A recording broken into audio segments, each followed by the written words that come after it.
आज वो गोपियां स्नान कर रही थी।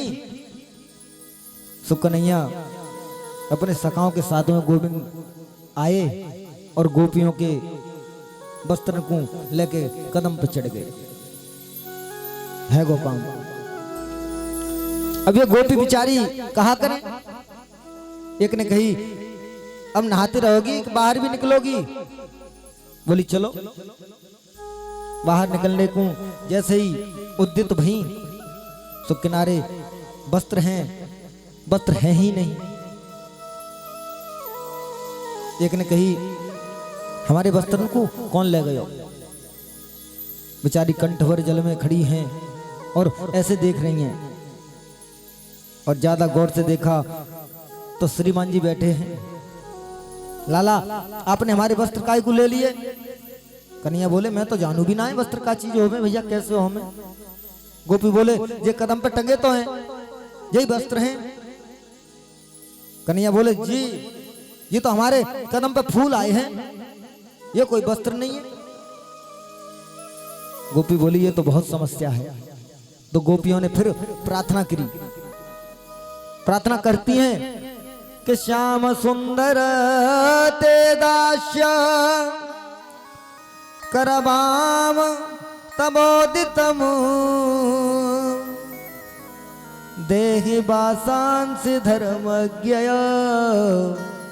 नो चेदराज्ञे प्रभु बामहे। कन्हैया हम तो आपकी दासी हैं, आप जो कहेंगे सो करेंगे। हमारे वस्त्र को दे दो, नहीं तो राजा से शिकायत कर देंगे।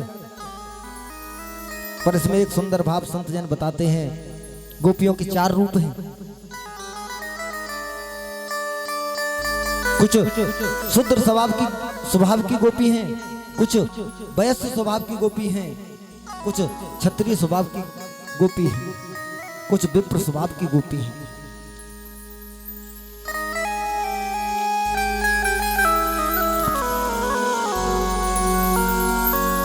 जो वैश्य स्वभाव की गोपी हैं बोलती हैं करबाम तबोदितम, देखो जो कहेंगे सो कर देंगे, हमारे वस्त्र हमें दे दो। अब शुद्ध स्वभाव की जो गोपियां बोल रही हैं श्याम सुंदर ते दास्य, हम आपकी दासी हैं, हमारे वस्त्र हमको दे दो। बड़ा ही विनती कर रही हैं।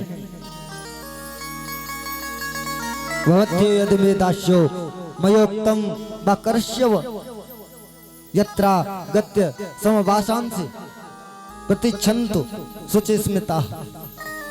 गोविंद कह रहे हैं कि तुम हमारी दासी हो और जैसा हम कहें वैसा करना चाहती हो, तो एक ही उपाय है। एक गोपी जल से बाहर निकल के आए और अपने वस्त्र लेके जाए। ये वेद के मंत्र हैं गोपी, साक्षात वेद की ऋचाएं हैं साक्षात। ये तो ब्रह्म हैं। 1000 वस्त्र पहनो तो भी निर्वस्त्र हैं, और निर्वस्त्र हैं तो भी निर्वस्त्र हैं। इनसे क्या छुपाना।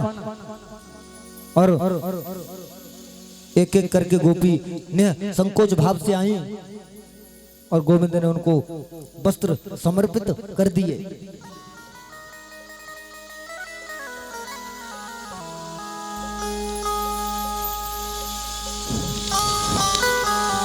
कुछ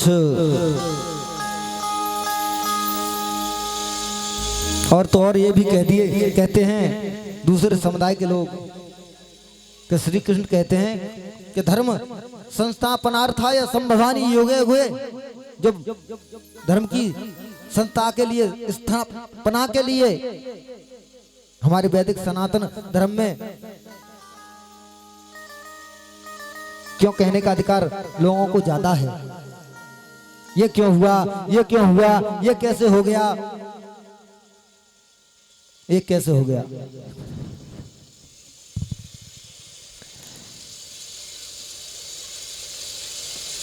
भगवान ने गोपियों के वस्त्र दे दिए और आगे चल के भगवान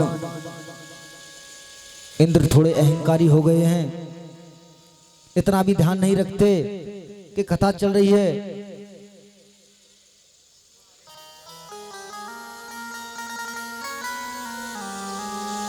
भगवान ने कहा इनको अभिमान हो गया इंद्र को, ब्रजवासी इंद्र की पूजा करें, इसमें मुझे आपत्ति नहीं है।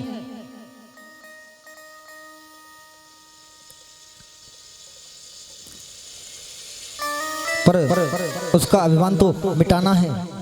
और मेरे मिलने के बाद भटके क्यों भटके? अब मैं इन लोगों से कहूं कि इंद्र की ना मेरी पूजा करो तो बोलेंगे महोदय वो आवे ना है, भगवान बने। मेरा अपना जो रूप है वो तो श्री गिरिराज महाराज हैं। आज गोविंद घर में पधारे, माता यशोदा भोग बना रही हैं। 7 वर्ष के हो रहे हैं कृष्ण, 7 वर्ष की उम्र है। मैया के पास में जाकर के खड़े हैं, मैया तुम क्या बना रही हो? मैया बोली दूर दूर दूर, भीतर मत आइयो, जय जय को भोग बन रहा है। कन्हैया बोले सबसे बड़े जय जय तो हम हैं, हम तो बड़ो जय जय कौन सो आ गए भैया। माता ने थोड़ा डांट दिया, रोते रोते बाबा के पास आ गई। बाबा ने कही क्या बात है बेटा? अरे काय को रोबे तू? बाबा ये जय जय कौन है? मैया भोग बना रही, हमको एक पकौड़ी भी ना दीनी, ये जय जय कौन है? वे बोले लाला बुरा मत माने, मेरी गोद में बैठ, मैं हवाल बताऊं। बोले कि परजन्यो भगवान इंद्रो मेघास्तस्यात्ममूर्तयः ते भी वर्षन्ति भूतार्णाम प्रीणनं जीवनं पया। नंद बाबा कहते हैं ये जो इंद्र महाराज है ना वो हमारे भगवान हैं। लाला ये जो मेघ माला है ना ये इंद्र कोई रूप है। हम ब्रजवासी तो सब किसान हैं भैया, तो साल भर बाद हम इंद्र की पूजा करें तो वे प्रसन्न है कि बरसात करें। भैया हमारे अन्न की जल की वृद्धि होए, तू बुरा मत माने, इंद्र की पूजा के लिए ही भोग बना रहे हैं। कन्हैया बहुत गंभीर हो गए और बड़े प्रेम से समझाते हुए बोले कि कर्मणा जायते जंतु कर्मणौ विलीयते कि सुखम दुखम भयम क्षेमम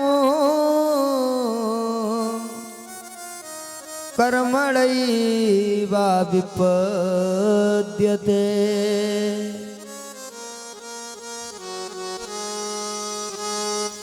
कृष्ण ने यहाँ बड़ी सुंदर बात कही। जीव का जन्म होता है कर्म से, जीव की मुक्ति होती है कर्म से। सुखम दुखम भयम क्षेमम कर्मणि वाभिपद्यते। जीव को देखो दुख सुख मिलता है कर्म से, दुखी